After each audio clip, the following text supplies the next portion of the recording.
Episode 3 of the Nina Blanco podcast. Oh my gosh, last week I released my first 2 episodes. I was so nervous to do it, and so many people actually listened. And I'm gonna tell you, like, that's the fear, right? You create something, whether it be audio or video or both, or you put something up on social media and you're like, everyone's gonna hate this, no one's gonna like it, no one's gonna look at it, no one's gonna listen. But people showed up, friends, family, and like all the messages that I got. Oh my gosh, y'all made me cry like a lot. Thank you so much for listening. I mean, this has been really therapeutic for me.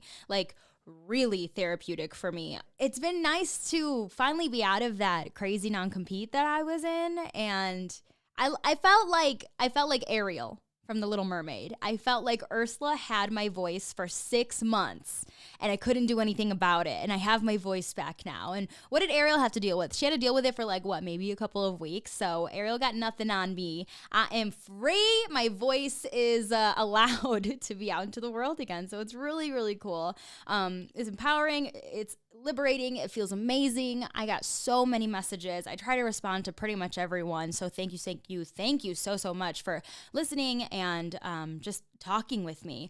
I got a DM from a listener. I got to read it to you right here. They said, "You cry so sad. I could not be around you when you cry. If you cried like Kim Kardashian, I could. Kim's cry makes me laugh, but you cry like you're holding in emotions from 500 years ago. It's a sad and lonely cry." Oh, like when I read that, I was like, oh, like double thinking everything that I've ever been through in my life. But thank you to this person who messaged me. We chatted for a little bit. As a person who has not gone to therapy but knows they should, this struck me, this comment right there. It looks like you've been holding in like sad and loneliness for 500 years. And I mean, I just always thought that like there are people that have it way worse than I do on a daily basis, dealing with things through their life. There are people that have just gone through way more than I have. So I've kind of just like brushed it off, like whatever, anything that I've gone through is whatever compared to so many people. But it's not fair to myself that I've had that mentality about it. I mean, that message made me realize that I really have gone through it. I've gone through a lot in my life. Some of it I talk about freely. Some of it I don't talk about. Some of it only like close friends and family know about. But maybe this podcast, will help me open up and talk about these things that I don't normally talk about and get through it.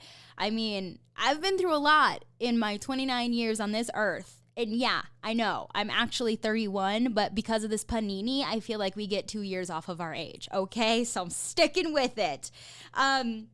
For some reason, I don't know why, on Facebook, if you followed me on social media, you know that there's been a couple of times, I'm not trying to like brag or anything because it's not a big deal, but there have been a couple of times where I have gone a little bit viral. And every time I've gone viral, it's like these stupid videos. I mean, one, it was a prank on TikTok and it got taken down because it violated community guidelines, but I basically called baby ugly. Long story. We'll talk about it later. And then another time on Instagram, I went viral and I was in a Patrick Star onesie doing the WAP dance, but there had farts like attached to it. So every time I lifted my leg, it was like funny, right? Okay, so I went viral on TikTok, I went viral on Instagram. Now I've gone viral on Facebook. And this video that is trending, I had no idea that it would actually kind of go pretty far. And around Christmas time was when it first started to like really launch. And now, even still, I'm getting all these comments on it. Let me pull this up. Let me see how many views I've got. Okay, so it's not totally viral. It's 141,000 views. That's still a lot though, okay? And it's only got 6 shares on it. So it's from my page that people are seeing this, and it's got 141,000 views on it. On my Facebook, I was shopping. I was at the grocery store, and this is like a week before Christmas, 2 weeks before Christmas that this happened. But someone had double parked in 2 spaces. And it's some like stupid Honda car. Like, it's not a cool Lamborghini or a Porsche or something that's really, really expensive. Like, this is a freaking Honda, okay? And so I have Post-it notes that I keep in my car, courtesy of the boy. This is something that he made me do, and I never use them except for like this one time. And I wrote a little Post-it note and I put it on their windshield. I said, "Don't park like a dick, especially around the holidays. Thanks." And drew a little middle finger. And people are pissed. People think I'm the worst person ever for this note. First of all, it's a little sticky note. Someone tried to be like, "Oh, and you're littering?"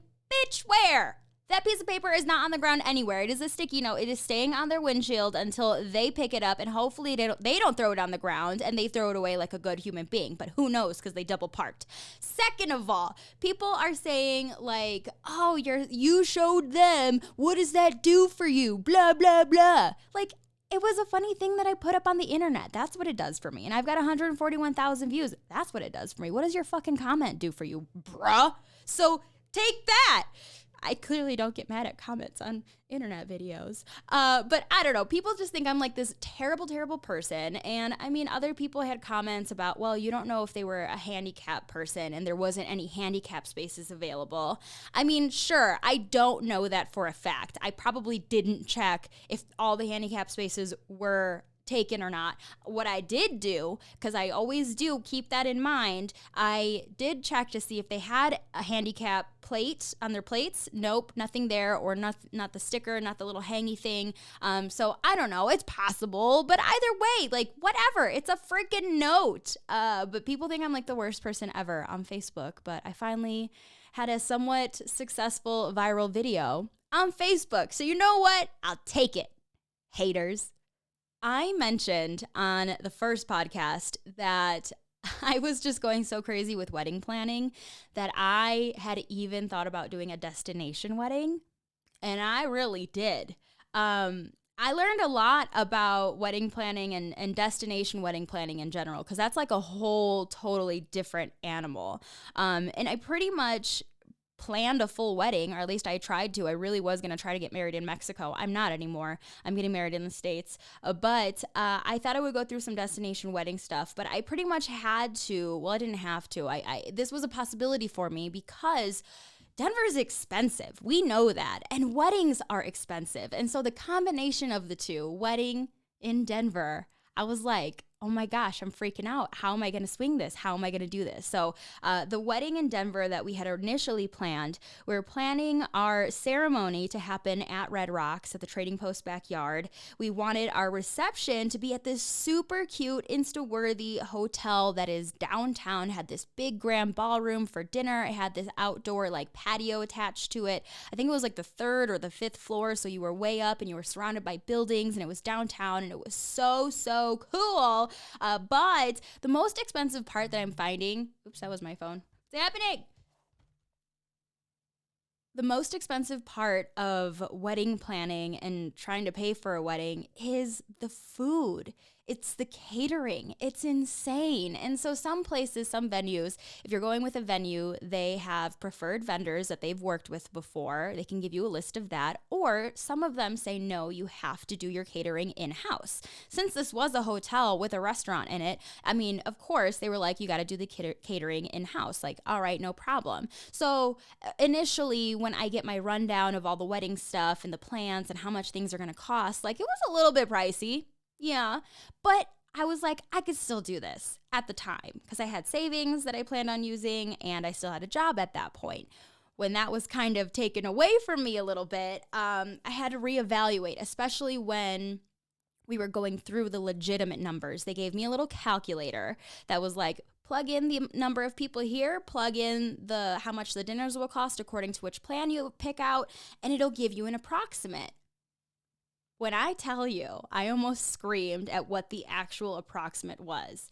It was like $38,000. Yeah, that's just for reception. That's the down payment on the reception for the hotel to use the ballroom area, and the catering for 180 people that we had originally planned on inviting to our wedding. $37,000. That doesn't include the ceremony at Red Rocks. That doesn't include any attire. I had to still get my dress at this point, and same for the grooms, get him figured out, and all the other stuff in between. What about all the vendors, like photographer, DJ, a photo booth, I don't know, other things that come with a wedding. I was looking at pretty much like $45,000 for this wedding, and I was like, we can't do this. We cannot do this. So we tried to plan this destination wedding because I had heard that destination weddings can be a little bit cheaper. So I was looking